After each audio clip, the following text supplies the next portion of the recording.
दोस्तों IBPS RRB clerk pre का result जो है वो आ गया है। फाइनली मेंस का एडमिट कार्ड भी आउट हो गया है। 1 फरवरी को आप लोगों का एग्जाम है और एक ही शिफ्ट में एग्जाम है, हम सभी को मालूम ही है। लगातार हम लोग 1.5 से 2 महीने से नॉन स्टॉप स्टडी कर रहे हैं और मैंने आपको भर भर के कंटेंट दिया है। सर मैं बहुत प्राउड फील करके कह सकता हूं कि मैंने आपको पर्याप्त वो सारे कंटेंट दिए हैं जो आपके एग्जाम के रिगार्डिंग सुपर इंपॉर्टेंट हैं। अब जो है वो बारी है कुछ इंपॉर्टेंट चीजें जानने की, तथ्यों को जानने की, ताकि आपकी स्ट्रेटजी और क्लैरिटी के साथ बन पाए। लास्ट के वीडियो में हम लोगों ने कट ऑफ पे बात किया था, आज हम लोग सेक्शनल कट ऑफ पे बात करेंगे कि लास्ट ईयर का सेक्शनल कट ऑफ जो है वो कितना गया है। अगर आप इस चैनल पे नए हैं, इस वीडियो को पहली बार देख रहे हैं, मेक श्योर करें आप सभी लोग चैनल को सब्सक्राइब जरूर कर लीजिए, क्योंकि यहाँ पे न केवल इंपॉर्टेंट इंफॉर्मेशन, प्री से मेंस तक का complete content one stop solution में दिया जाता है। ठीक है सर, ओके। तो 1 फरवरी को आप लोगों का एग्जाम है, ठीक है। और आप लोगों को पता ही है ये आपका पेपर है, 200 क्वेश्चन है, 200 मार्क्स हैं, 40 जो है वो मतलब reasoning, computer, GA, Hindi English में से कोई एक, क्वांट, सभी के 40-40 questions. Reasoning 50 question 50 marks, computer 20 marks, then GA 40 marks, then Hindi English में से एक 40 मार्क्स, क्वांट यहाँ पे 50 मार्क्स, 200 क्वेश्चन 200 मार्क्स, 2 घंटे का आपको समय जो है वो मिलेगा।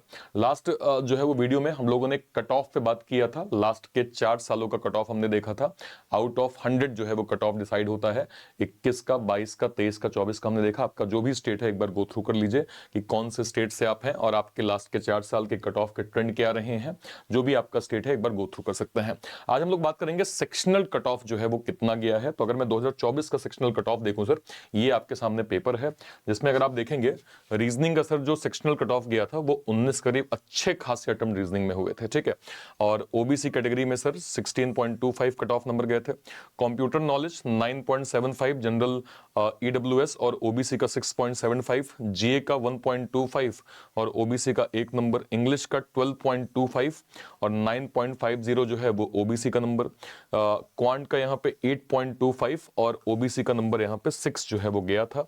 तो ये आपके कट ऑफ के नंबर। और देखिए ये आप अगर समझें तो बच्चों के अटेम्प्ट्स हुए थे, मतलब अच्छे खासे अटेम्प्ट बच्चों ने किया था, तभी आपको ये सेक्शनल नंबर दिख रहा है। जैसे अगर मैं थोड़ा डेटा देखूं तो ये आपका पेपर हुआ था, ठीक है। कब की बात है सर? ये 6 अक्टूबर का पेपर हुआ था। जरा इसमें देखिए, जो एक एवरेज अटेम्प्ट, मतलब मैक्सिमम जो बच्चे निकल के कह रहे हैं कि हाँ सर हमारा लगभग 130 तक जो है वो कट ऑफ मतलब अटेम्प्ट जो है वो हुए थे, उसमें आप देखिए आराम से बच्चों के नंबर 20 से 25 एवरेज है। मतलब 100 में से मैं कहूं तो मोर देन 60-70% ऐसे बच्चे हैं जो कह रहे हैं कि हाँ सर इतना अटेम्प्ट तो बन गया है। और ये अटेम्प्ट क्यों ना बने सर, एक बार पेपर देखिए।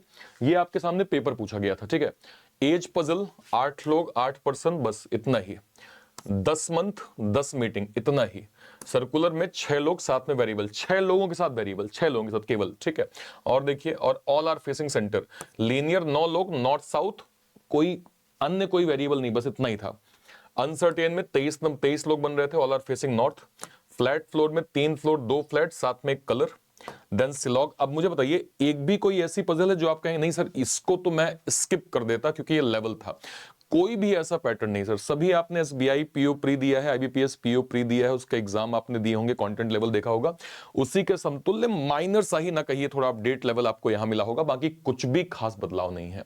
तो सारे अटेम्प्ट्स पजल में हो सकते थे, होते हैं, बच्चों के बच्चे करके आते हैं।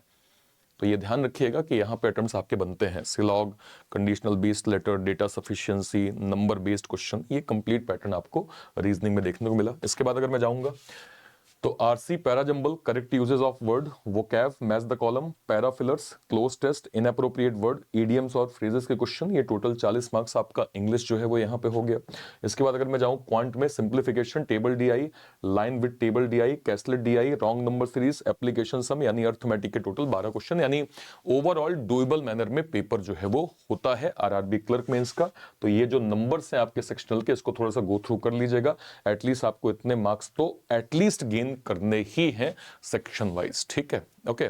आप लोग सारे बच्चे मुझे एक बार बताइएगा जिनने भी हालिया जो आरआरबी क्लर्क मेंस का कोई मॉक दिया होगा, आरआरबी क्लर्क मेंस का अगर आपने हालिया कोई मॉक दिया है तो मुझे बताइएगा कि आपका टोटल स्कोर जो है वो कितना बना है। आपका मैथ में, रीजनिंग में, इंग्लिश में, जीए में और कंप्यूटर में आपका जो है वो स्कोर कितना था, उस पर्टिकुलर मॉक में आपका परसेंटाइल कितना था, ये भी आप लोग मुझे वीडियो के कमेंट सेक्शन में जरूर से जरूर बताइएगा, ठीक है। हालिया अब चूंकि नोटिफिकेशन आ गया है, 7 से 8 दिन हमारे पास बचे हुए हैं, ऐसा कोई भी स्टूडेंट जिनको लगता है कि यार मैं जीए ना सिस्टमैटिक कवर करना चाहता हूं, मुझे क्वांट का ना एक सिस्टमैटिक कंटेंट चाहिए ताकि मैं अच्छे से कवर कर पाऊं, या फिर रीजनिंग का सिस्टमैटिक जो है वो कंटेंट कवर कर पाऊं, तो जो हमने आईबीपीएस आरआरबी क्लर्क मेंस का जो प्रतिष्ठा बैच लॉन्च किया था, हमने उसकी प्राइसिंग फिलहाल काफी कम कर दी है। तो ऐसा कोई भी स्टूडेंट जो लास्ट के 7 दिनों में बैच के अंदर जीए को सिस्टमैटिक कवर करना चाहते हैं, क्वांट की कुछ डीआई को प्रैक्टिस करना चाहते हैं, या रीजनिंग की कुछ पजल को जो है प्रैक्टिस करना चाहते हैं, ये प्राइसिंग आपके लिए केवल और केवल फिलहाल 499 में है। 499 में आप इसको अवेल कर सकते हैं। कहां से आप अवेल कर पाएंगे? ये जो क्लास चल रही है, या तो इसी के आप डिस्क्रिप्शन बॉक्स में जाइए, या फिर कोई भी वीडियो, मान लीजिए आप इस चैनल पे हैं, आपने चैनल को क्लिक किया, आप इसके वीडियो सेक्शन में जाएं, किसी भी वीडियो पे जाके आप ऐसे क्लिक कर सकते हैं। मान लीजिए मैंने इस पे क्लिक किया, इस पे क्लिक करते ही जैसे मैं इसके डिस्क्रिप्शन बॉक्स में जाऊंगा, मुझे जो है वो सबसे ऊपर यहाँ पे प्रतिष्ठा आईबीपीएस आरआरबी क्लर्क मेंस का बैच मिल जाएगा। इसको क्लिक करके मैं अवेल कर सकता हूँ, ठीक है। और कोई भी डाउट होता है वीडियो के कमेंट सेक्शन में अपनी बात आप जरूर रखिएगा। टिल देन, तब तक के लिए थैंक यू सो मच। जय हिंद। Thank you.